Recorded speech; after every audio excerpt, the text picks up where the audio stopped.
मैंने अभी एक ही कषाय आपके सामने रखा है क्योंकि इतने बहुत सारे कषाय हैं, काढ़े हैं, आसवरिष्ट है। लगभग सभी प्रकार के आसवरिष्ट हम वात व्याधि में यूज करते हैं। लेकिन जिसकी दादागिरी है वो है महाराष्ट्रादि कषाय। इसके फलश्रुति में ही कहा है कि सभी वात व्याधि में ये उपयुक्त है और ये सही भी है। सभी प्रकार के संधिगत वात में, सभी प्रकार के कंडीशंस में, चाहे वो आमवात हो, चाहे संधिगत वात हो या वातरक्त हो, सभी कंडीशंस में महारासनादि कषाय हम यूज करते आए हैं। जैसी कंडीशन हो उस कंडीशन के हिसाब से उसके साथ हम एरंड या गुड़ आर्द्रक या अकेले गुड़, अकेले आर्द्रक का प्रयोग कर सकते हैं। जहां जहां मलविबंध है या अपान की संप्राप्ति जहां जहां घटित ज्यादा होती है वहां महारासनादि कषाय एरंड के साथ हम देते हैं। जहां शोथ की संप्राप्ति है वह गुड़ और आर्द्रक का प्रयोग महारासनादि कषाय के साथ हम कर सकते हैं।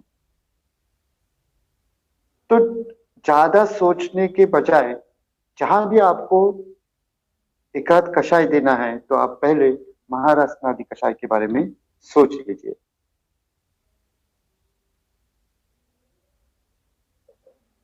अभी तक हमने एक्यूट कंडीशंस आर्टिकुलर के बारे में सोचा। अब थोड़ा सा आगे बढ़ेंगे एक्यूट कंडीशंस नॉन आर्टिकुलर के बारे में, जहां हम उपधातुओं के लिए सोचते हैं, मांसपेशियां, मेद, इनके बारे में सोचते हैं। वहां भी ये कल्प कई ज्यादा मायनों में हम यूज कर सकते हैं, लेकिन यहाँ के जो अच्छे कल्प है वो है रासनादि गुकुल और त्रयोदशांग गुकुल।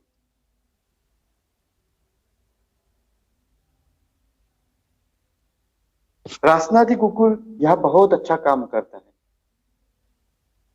उसके साथ साथ त्रयोदशांग गुकुल भी, जहां ब्रूहण की अपेक्षा है, जहां स्तंभ की संप्राप्ति है, छोटे संधियां हैं या स्पाइन से रिलेटेड जो संधियां हैं, ये सभी में त्रयोदशांग गुकुल अच्छा काम करता है।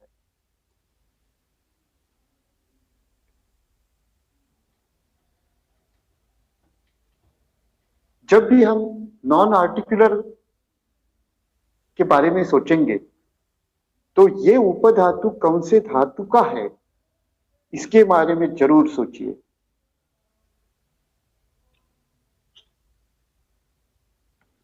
तो ये यदि ये रक्त का उपधातु है सिरा कंडरा, तो उसके साथ साथ रक्तपाचक या संशमनी ये गुकुल के साथ हम यूज कर सकते हैं।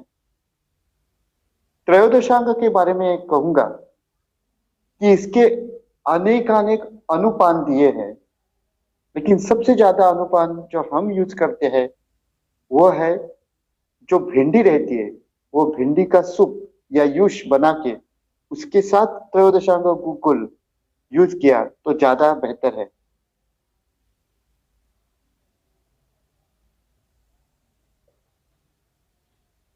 अब हम अगले पड़ाव पे जाएंगे, वो है chronic joint pain up to 1 year.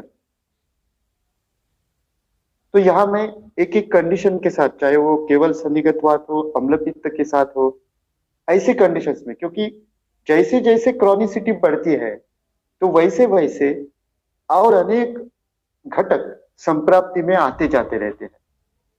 जब तक ये एक्यूट कंडीशन है, एक्यूट कंडीशंस में जैसे पहले मैंने बताया, तो केवल थोड़े कल्पों के साथ हम ये अपनी चिकित्सा कर सकते हैं। लेकिन जैसे जैसे क्रॉनिसिटी आती है वैसे वैसे और सिस्टमिक जो डिसीजेस है वो जुड़ जाते हैं और उनका भी ध्यान रखना हमें आवश्यक लगता है।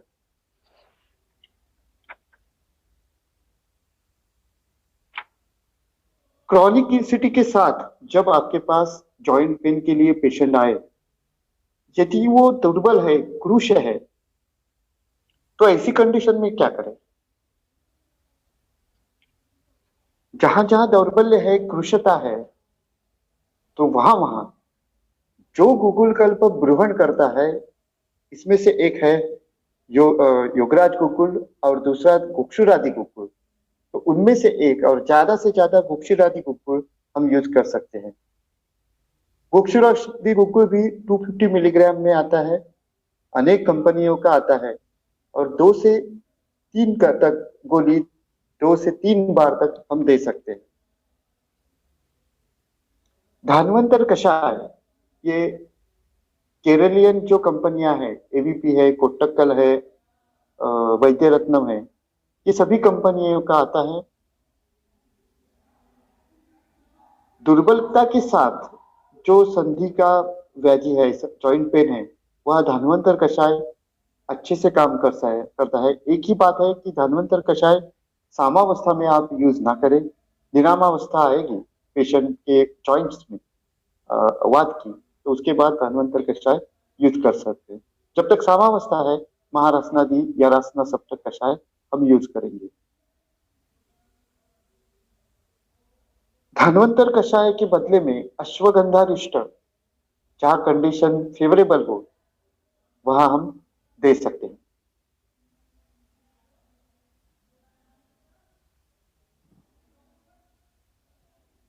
जब डायबिटीज के साथ या प्रमेह के साथ पेशेंट आएगा जॉइंट पेन के लिए, तो ऐसी कंडीशन में ड्रग ऑफ चॉइस है महायोगराज गोकुल, क्योंकि महायोगराज गोकुल अपने आप में प्रमेह हर है। कई कंडीशंस में धूत पापेश्वर का स्वर्ण युक्त महायोगराज गोकुल भी आता है। एक्यूट कंडीशन में या जहां वेदनाधिक्य ज्यादा है, ऐसी कंडीशन में हम स्वर्ण युक्त महायोगराज गोकुल भी इस्तेमाल कर सकते हैं।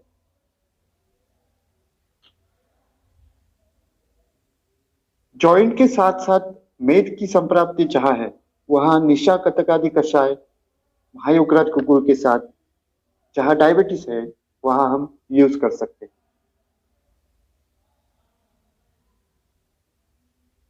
दूसरी बात, महायोगराज गोकुल अपने आप में प्रमेह तो है ही और रसायन कर्म भी करता है। तो लॉन्ग ड्यूरेशन के लिए महायोगराज गोकुल हम आसानी से दे सकते हैं।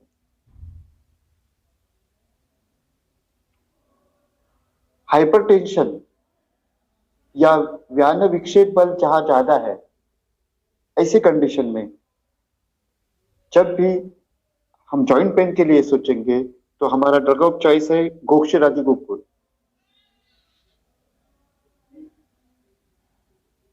दातार शास्त्री की परंपरा में श्वद्रंष्टादि गोकुल, ये परावर्तित पाठ गोक्षरादि गोकुल का आता है, वो भी यहाँ हम यूज कर सकते हैं। और अनुपान के लिए या जब भी कषाय के बारे में सोचेंगे, तो ऐसी कंडीशंस में वासा गुरुचादि कषाय बहुत अच्छी तरह से इस्तेमाल में आ सकता है।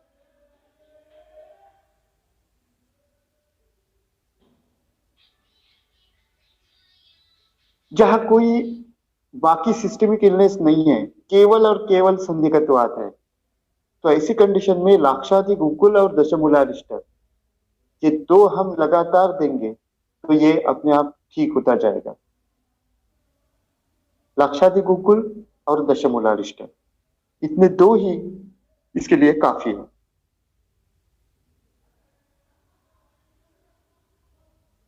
यदि अम्लपित्त के साथ जॉइंट पेन है, तो इसमें सबसे ज्यादा महत्वपूर्ण दवाई है वो है अमृता गोकुल, और उसके साथ साथ सामावस्था कम होने के बाद भूनिम्बादि कषाय हम यूज कर सकते हैं। यदि सामावस्था है तो रसपाचक या रक्तपाचक काढ़ा या टैबलेट अमृता गोकुल के साथ हम दे सकते हैं। स्थौल्य के साथ जहां जॉइंट पेन डील करना है, तो वहां triphala Gokul is a drug of choice. Triphala Gokul भी ऐसी एक दवा है, ऐसा एक गोकुल है जो हम ज्यादा मात्रा में यूज कर सकते हैं। लेकिन एक ही दिक्कत है कि जब भी स्थौल्य की संप्राप्ति ब्रेक हो जाए, तो वहां उसकी मात्रा कम करनी है, और जहां मेद की संप्राप्ति नहीं है, वहां सावधानी से उसे यूज करना है। त्रिफला गुकुल के साथ गुकुल तिक्तक कषाय यह बड़ी मात्रा में हम यूज करते हैं स्थौल्य के बारे में।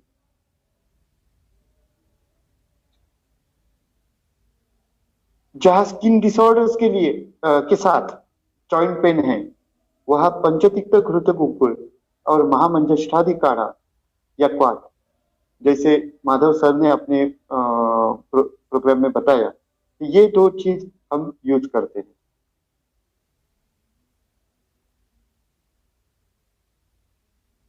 और गाउट के लिए, गाउट की कंडीशन एक ऐसी कंडीशन है जो एक्यूट कंडीशन में आए या क्रॉनिक कंडीशन में आए, तो दोनों तरह की कंडीशन हम आयुर्वेद के आधार से ठीक करते हैं। उसके लिए यहाँ रक्त दृष्टि ज्यादा है, तो जैसे मैंने बताया अमृता या कैशोर गुकुल हम देते हैं। उसके साथ साथ संशमनी यहाँ अच्छा काम करती है। यदि थोड़ी सी ज्वरावस्था गाउट में रहेगी तो संशमनी ज्यादा मात्रा में, ज्वरावस्था नहीं है तो कम मात्रा में इसके साथ साथ यूज करें। और जैसे सामावस्था कम होती जाएगी तो गुरुचादी कषाय यहाँ यूज कर सकते हैं। यानी किसी भी तरह से हमें गुरुची का इस्तेमाल ज्यादा से ज्यादा करना चाहिए। एक्यूट कंडीशन में गाउट के लिए रक्त मोक्षण ये बहुत जरूरी है। एक्यूट कंडीशन में जहां भी पेशेंट आपके पास आए वही के वही आप रक्त मोक्षण कर सकते हैं। रक्त मोक्षण के बाद विरेचन देना भी जरूरी है।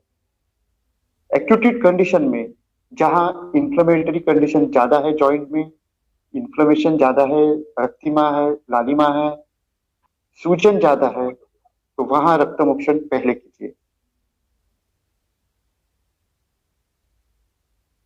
एक बार सामावस्था या उसकी उग्र अवस्था गाउट की कम हो गई है, सामावस्था कम हो गई है, तो इसके बाद लगातार देने के लिए कैशोर गुकुल या अमृता गुकुल, यहाँ की कंडीशन में कोकिलाक्ष कषाय एकदम फिट बैठता है।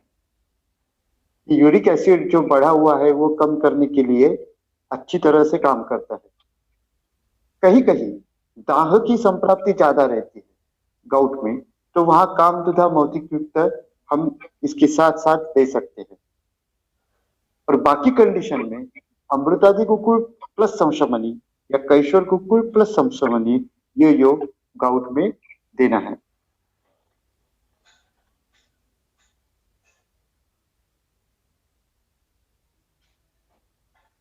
किसी भी जॉइंट पेन में स्नेहन स्वेदन को भूलना नहीं।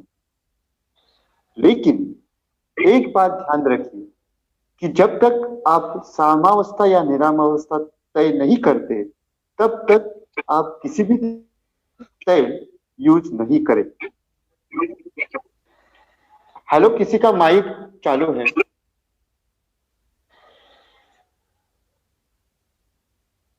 तो जब भी हम स्नेहन स्वेदन के बारे में सोचेंगे तो जनरल प्रैक्टिस के लिए ये बेहतर है कि पहले कई दिन 7-8 दिन आप वृक्ष स्वेद देंगे तो ज्यादा बेहतर रहेगा। यदि आप अच्छी तरह से, हमें पता है कि ये सामावस्था नहीं है, तो ही मैं आगे तेल बताऊंगा, वो ऑयल उसी हिसाब से आप दे सकते हैं। लेकिन यदि आपको पूरी तरह से मालूम नहीं है कि ये सामावस्था है या निरामावस्था है, या वायु साम है या निराम है, तो पहले वृक्ष स्वेद देना ज्यादा बेहतर है। इसी कंडीशन में वालुका पुट्टली स्वेद हम घर पे करेंगे या आपके क्लिनिक में करेंगे तो ज्यादा अच्छा रहेगा, क्योंकि जैसे जैसे वालुका पुट्टली के स्वेदन के बाद पेन कम होने लगेगा तो हम समझ सकते हैं कि उसकी सामावस्था कम हो रही है। अभ्यंतर मेडिसिन के साथ वालुका पुट्टली पहले कई दिन तक आप करवा सकते हैं, तो साम नरामावस्था का जो टेंशन है वो निकल जाएगा। और जहां आपको अच्छी तरह से मालूम है कि सामावस्था है और जॉइंट पेन में शोथ है, तो ऐसी कंडीशन में पत्र पुट्टली स्वेदन भी हम कर सकते हैं। स्नेहन स्वेदन के साथ साथ स्नेहन स्वेदन होने के बाद सभी जॉइंट पेन में 1 या 2 बार विरेचन देना बहुत आवश्यक है, क्योंकि विरेचन ये जॉइंट पेन करवाने में बहुत कारगर साबित होता है। या तो आप एरंडेल तेल के साथ दे, जहां रुक्षण करना है, सामावस्था जल्दी दूर करनी है, इसी कंडीशन में आरोग्यवर्धनी के साथ दे सकते हैं। पित्तानुबंधी है तो अविपत्तिकर चूर्ण दे सकते हैं, या बाकी कंडीशन में गंधर्व हरितकी आप यूज कर सकते हैं।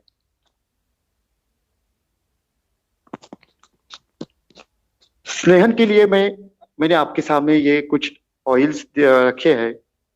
जहां कृश व्यक्ति हो या कृशता हो, वहां सहचर या बला तेल, या कभी कभी दोनों मिक्स करके आप दे सकते हैं। स्थूल पेशेंट है तो जितना हो सके आप स्नेहन की बजाय उद्वर्तन का प्रयोग करें, क्योंकि यहाँ उद्वर्तन ज्यादा अच्छा काम करता है। और देना ही है तो उद्वर्तन के बाद या उद्वर्तन के साथ थोड़ी मात्रा में तिल तेल आप दे सकते हैं। जहां जहां बल प्रदान करना है, संधियों में, अस्थियों में बल प्रदान करना है, तो ऐसी कंडीशन में महामाश तेल अच्छा काम करता है। डायबिटिक पेशेंट रहेगा तो ये स्नेहन के लिए अर्हता कम रखता है, तो ऐसे पेशेंट में जितना हो सके आप स्नेहन कम कीजिए, स्नेहन स्वेदन कम कीजिए। जहां आवश्यक ही है वहां स्नेहन स्वेदन करवा सकते हैं। उनमें से एक जो तेल है आसानी से हम यूज कर सकते हैं वो है बुरीवेन्ना तेल, साउथ की कंपनी का आता है। स्पाइन के बारे में जो भी कंडीशंस है, जॉइंट पेन्स के बारे में, जब भी स्पाइन के बारे में सोचेंगे, मन्याशूल रहेगा, कटिशूल रहेगा, तो ऐसी कंडीशन में प्रसारणी तेल बहुत अच्छा काम करता है। जहां जहां आपको केवल पेन कम करना है, ऐसी कंडीशन में कोट्टम चुकाती तेल पेन कम करने के लिए, चाहे वो एक्यूट हो या एक्यूट ऑन क्रॉनिक हो, ऐसी कंडीशन में कोट्टम चुकाती ऑयल या तो अकेले या तो मिक्स करके हम दे सकते हैं।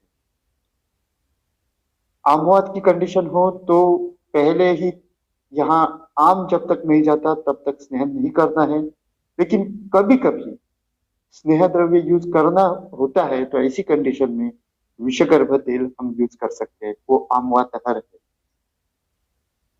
गाउट की कंडीशन में भी जहां जहां रक्तदुष्टि ज्यादा है वहां वहां तेल यूज ना करें, लेकिन एक बार रक्तदुष्टि कम हुई तो आप पिंड तेल वहां इस्तेमाल कर सकते हैं।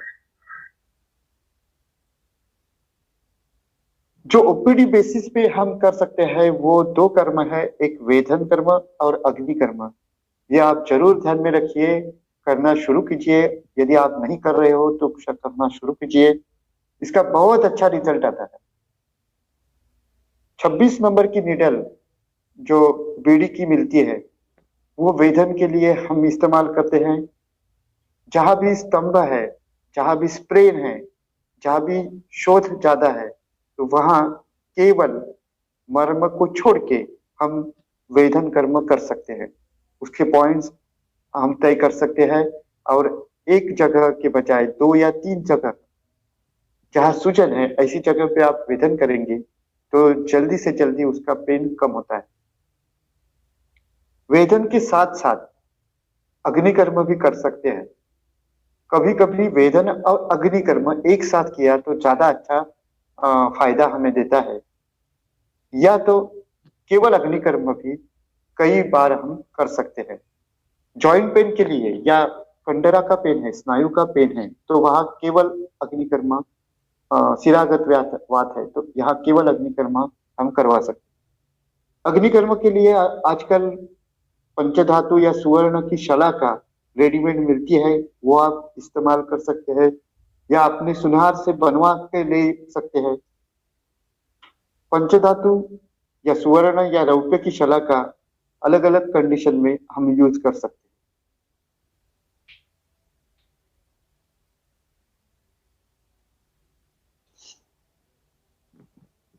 अभ्यंतर स्नेहन, जब भी सामावस्था चली जाए तो कहीं ना कहीं हमें अभ्यंतर स्नेहन करना ही है, क्योंकि जब तक स्नेह नहीं होगा तब तक वात का पूरा अ, हलन हम नहीं कर सकते। तो वात व्याधि में अगली कंडीशन में जैसे जैसे क्रॉनिसिटी आ जाती है या जैसे जैसे वात के उपलिप्त जो दोष है वो कम हो जाते हैं, सामावस्था कम होती है, क्लेद या साम का संचरण कम होता है, तो उसके बाद अग्नि का संवर्धन होने के बाद अभ्यंतर स्नेहपान हम कर सकते हैं। इसमें सबसे ज्यादा कारीगर है वो है अच्छा स्नेहपान, तैलपान या घृतपान। ये पेशेंट को हम घर पे दे सकते हैं, लेकिन आजकल ऐसे पेशेंट आते हैं कि जो घृत के नाम से या तेल के नाम से ही मुकर जाते हैं, डर जाते हैं। तो ऐसे लोगों के लिए रेडीमेड बला तेल कैप्सूल या क्षीरबला कैप्सूल, गंध तेल कैप्सूल, ये हम यूज कर सकते हैं। ये प्रभुत मात्रा में भी अग्नि का रूप देखकर या अग्नि का स्टेटस समझकर हम कम या ज्यादा मात्रा में दे सकते हैं। उसके साथ साथ जहाँ स्नेहन की आवश्यकता है, स्नेहन के साथ स्नेह विरेचन की आवश्यकता है, वहां पे एरंड तेल, एरंड स्नेह हम बीच बीच में दे सकते हैं।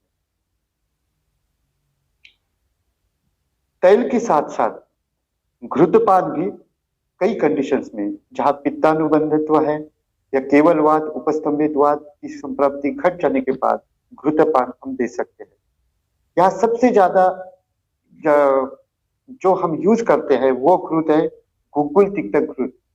ये अपने आप में वात व्याधि हर में श्रेष्ठ घृत है, तो ये गुग्गुल तिक्त घृत हम बहुत बार यूज करते हैं। इसकी मात्रा भी अग्नि की सापेक्ष होती है, यानी कभी कभी कई ड्रॉप से लेकर 20 या 25 मिली तक हम मात्रा दे सकते हैं। जैसे आप देखें कि उसकी पचाने की क्षमता क्या है, तो उसके हिसाब से आप दे सकते हैं। कभी भी घृत या तेल देते वक्त एक ध्यान में रखें कि कभी कभी हम अग्नि का स्टेटस गलत तरीके से डिसाइड करते हैं या कर सकते हैं, तो कम मात्रा में ये दवाइयाँ शुरू करो, तेल या घृत, और उसके बाद मात्रा बढ़ाते जा सकते हो। या कभी कभी उसके साथ अग्नि संवर्धन के लिए जैसे अग्नितुंडी रस है या चित्रगाति वर्गी है, वो भी उसके साथ साथ आप दे सकते हैं। दूसरी एक व्यवस्था ऐसी है कि ये गुग्गुल जो है, जैसे गुग्गुल तिक्त घृत है, जो ये घृत है, गुग्गुल तिक्त घृत है या सुकुमार घृत है, पंचतिक्त घृत है, उनके साथ साथ उसके कषाय भी मिलते हैं। तो कषाय और घृत एक साथ रखेंगे तो भी उसका अच्छा उपयोग होता है। सुकुमार घृत ये जो दुर्बल है या बाल्यावस्था में है, स्त्री रुग्ण है, या जहां सिस्टेमिक इन्वॉल्वमेंट ज्यादा है, ऐसे लोगों में सुकुमार घृत अच्छे से काम करता है। पंचगव्य घृत ये थोड़ा सा कर्षण करने वाला है, तो जहां जहां मार्गावरोधजन्य संप्राप्ति घटित होती है या क्लेद की संप्राप्ति, कफ की संप्राप्ति है और बाद में जॉइंट पेन की तरफ पेशेंट जाता है, तो पंचगव्य घृत हाँ अभ्यंतर स्नेहन के लिए हम यूज करते हैं। और एक जो कल्प है जो बहुत बार हमें जॉइंट पेन में अच्छा कारीगर साबित होता है, वो है वसंत कल्प। जहां जहां हमें अग्नि बढ़ाना है या धातु क्षीणता है या धातु क्षय है, ऐसे सभी कंडीशन में, ऐसे कंडीशन में अपने आप में वृद्धावस्था और बाल्यावस्था में रहती है, तो ये कंडीशन में जब भी जॉइंट पेन के बारे में आप सोचेंगे तो वसंत कल्प के बारे में जरूर सोचिए। उसमें से ये 3 है जो सबसे ज्यादा यूज किए जाते हैं। पहला है लघुमालिनी वसंत, दूसरा है मधुमालिनी वसंत और तीसरा है स्वर्णमालिनी वसंत। जीर्ण ज्वर या किसी भी जीर्ण व्याधि के बाद जॉइंट पेन आता है, तो वहां धातु क्षय अपने आप में ही पड़ा रहता है। तो ऐसी कंडीशन में स्वर्णमालिनी वसंत कम कम मात्रा में, या यदि पेशेंट आढ़े रोगी है तो ज्यादा मात्रा में हम यूज कर सकते हैं। मधुमालिनी वसंत ये बालक के रूप में बाल मित्र ही कहा जाता है। तो ये दोनों लघुमालिनी और मधुमालिनी बालक और वृद्ध व्यक्ति में, और जहां जहां धातु परिपोषण कम बिगड़ गया है धातु क्षयावस्था है, मेद धातु के परे जो अस्थि धातु है वो अस्थि धातु में क्षयावस्था आनी शुरू हो गई है, तो ऐसे कंडीशन में ये तीनों में से एक कल्प हम बाकी कल्पों के साथ यूज कर सकते हैं। जहां लगातार हमें धातु परिपोषण के लिए कोई कल्प देना है तो वसंत कल्प जरूर इस्तेमाल कीजिए।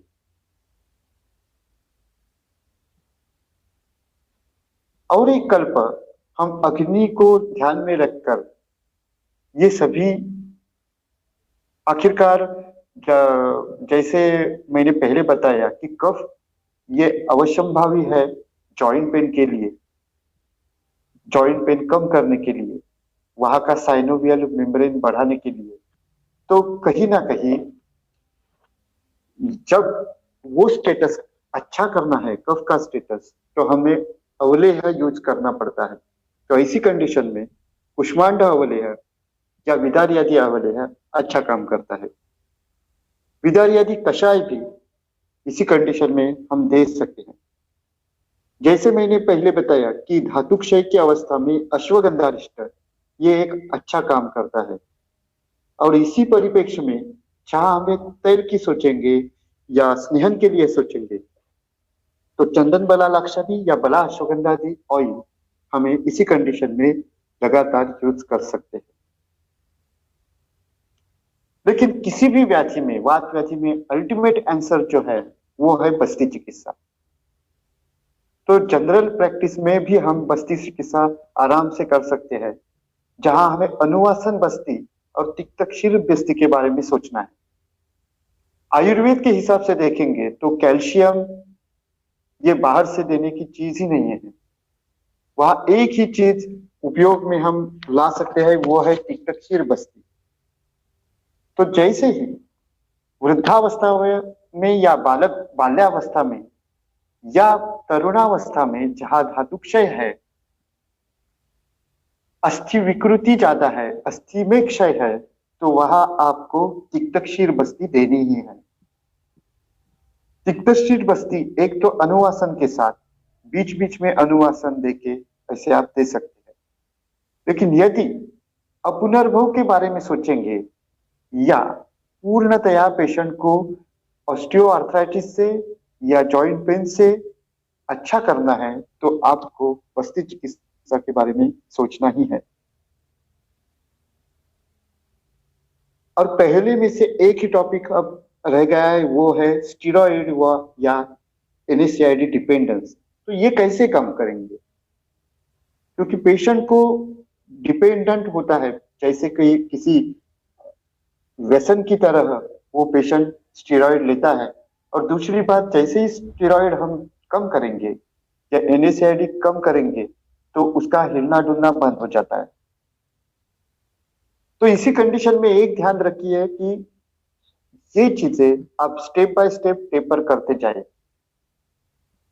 स्टीरॉइड झट से बंद करने, जो 3 साल 4 साल लगातार स्टीरॉइड ले रहा है, तो ऐसी कंडीशन में उसकी एक गोली है तो आधी कीजिए, आधी है तो 1 दिन छोड़ के या 2 दिन छोड़ के ऐसे टेपर करते जाइए।